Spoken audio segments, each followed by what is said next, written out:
একসাথে বসে ইফতার করছেন কয়েকশো মানুষ।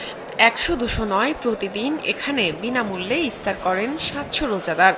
বড় একটি প্লেটে একসাথে খান 4 জন করে। এভাবেই এই মসজিদে দীর্ঘ 16 বছর ধরে প্রতি রমজানের চিত্র এটি। এত মানুষের ইফতার আয়োজনে জোহরের নামাজের পর থেকেই স্বেচ্ছাসেবীদের কাজ শুরু হয়। রান্না শেষে প্লেটে প্লেটে ইফতার সাজানো শুরু হয় আসরের নামাজের পর। ইফতারের আধা ঘন্টা আগে থেকেই মুসল্লিরা ইফতার সামনে নিয়ে বসতে শুরু করেন।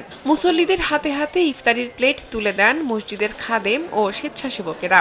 কেউ কাউকে চেনেন না, অথচ পাশাপাশি বসে একই প্লেটে ইফতার করেন রোজাদাররা। অনেকে আবার চলে আসেন বন্ধুদের নিয়ে। জেনেক্সে শিফট করো, লাইফকে লিফট করো। আমরা এবার ফার্স্ট টাইম, যদিও আমরা পয়লা রমজান থেকে এখানে আসি। প্রায় আপনার 600-700 লোক এখানে আপনার ইফতার পার্টি করার জন্য আসে। প্রতি রমজানে এই চিত্র দেখা যায় বগুড়া শহরের স্টেশন রোডের বাইতুর রহমান সেন্ট্রাল জামে মসজিদে। ধনী গরিব ভেদাভেদ ভুলে একসাথে এক প্লেটে ইফতার ভাগাভাগি করতে দেখা যায় এখানে। আমরা আমাদের বন্ধুদের সঙ্গে এখানে আসে ইফতার করার জন্য বসে আছি এবং গতবার যেগুলো ইফতার করেছি এখানে অনেক ভালো লাগছে এবং এখানকার খাবারের মান অত্যন্ত ভালো। আমি বন্ধুদের সাথে প্রায় প্রত্যেক রমজানেই এই মসজিদে, সেন্ট্রাল মসজিদে ইফতারি করতে আসি। ইফতারি করে সবার সাথে ইফতারি করতে আমাদের ভালোই লাগে।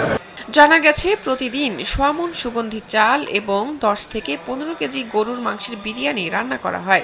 এজন্য বাবুর্চিনাও আছে। বিরিয়ানির সঙ্গে ছোলা, বুরিন্দা, জিলাপি, খেজুর, মুড়ি, তরমুজ ও শরবত দেওয়া হয়। রমজান শুরুর আগেই স্থানীয় ব্যবসায়ী ও মুসল্লিরা ইফতার তহবিলে সামর্থ্য অনুযায়ী টাকা পয়সা দেন।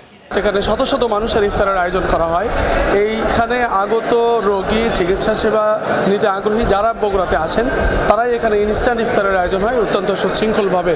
স্থানীয় ব্যবসায়ী এবং মুসল্লিদের উদ্যোগে অর্থায়নে এই ইফতারের আয়োজন হয়ে থাকে।